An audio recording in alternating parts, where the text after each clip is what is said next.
The WHO failed in this basic duty and must be held accountable. Who's to blame? The U.S. president cuts American cash flow to the World Health Organization.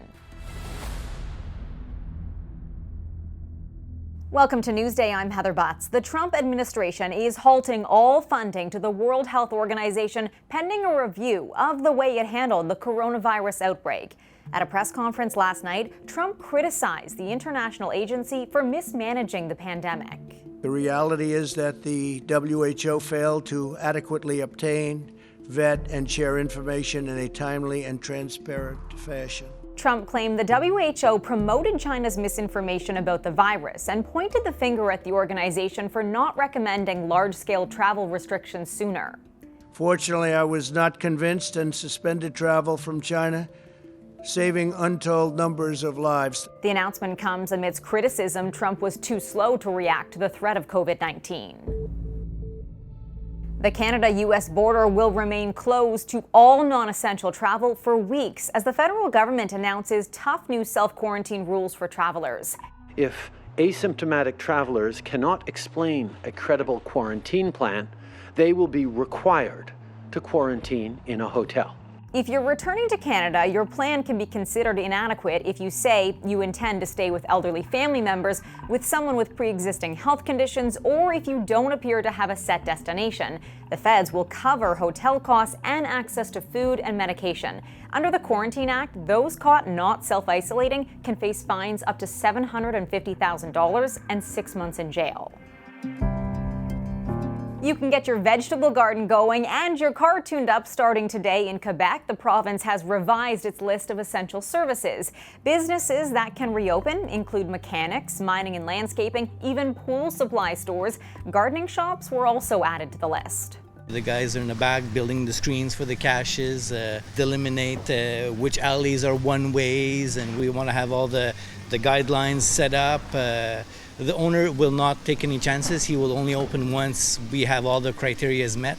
Residential construction can start again next Monday. Workers will have to follow the 2-meter distancing rules, and employers need to have soap and water or hand sanitizer available on site. Saskatchewan's premier says they may also reopen some businesses next week if coronavirus cases stay low.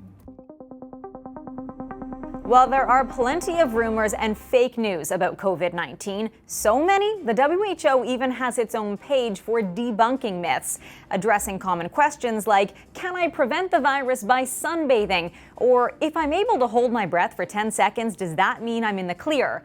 And by the way, the official public health answer to both of those is no. But you can play a part in curbing misinformation.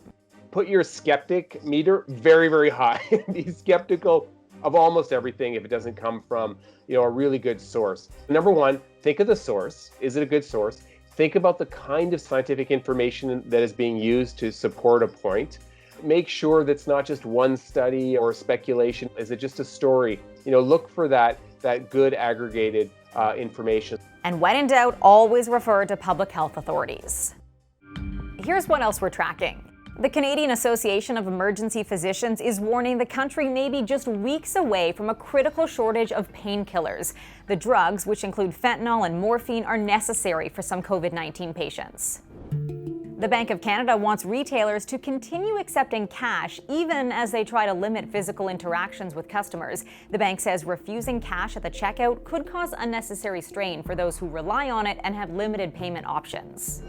Here's some eerie video of this strange new world we're all living. Have a look at this footage from a drone flying over Ottawa, capturing the capital as a ghost town. It's remarkable to see it so quiet, lacking the people we're used to seeing on these streets, but a good reminder everyone is doing their part to stay home.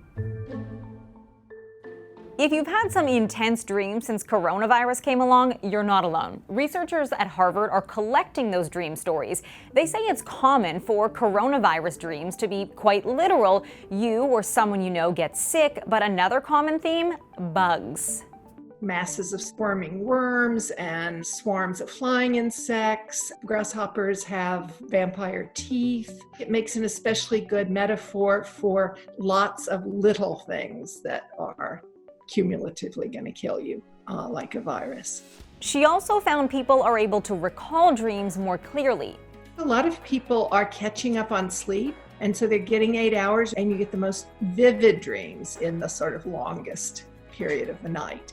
And then psychologically, there's a lot of research that shows that any kind of big life change tends to make people's dreams more vivid and memorable. If they are really disruptive, she recommends imagining your ideal dream as you doze off, maybe reuniting with your friends or going on that beach vacation you canceled.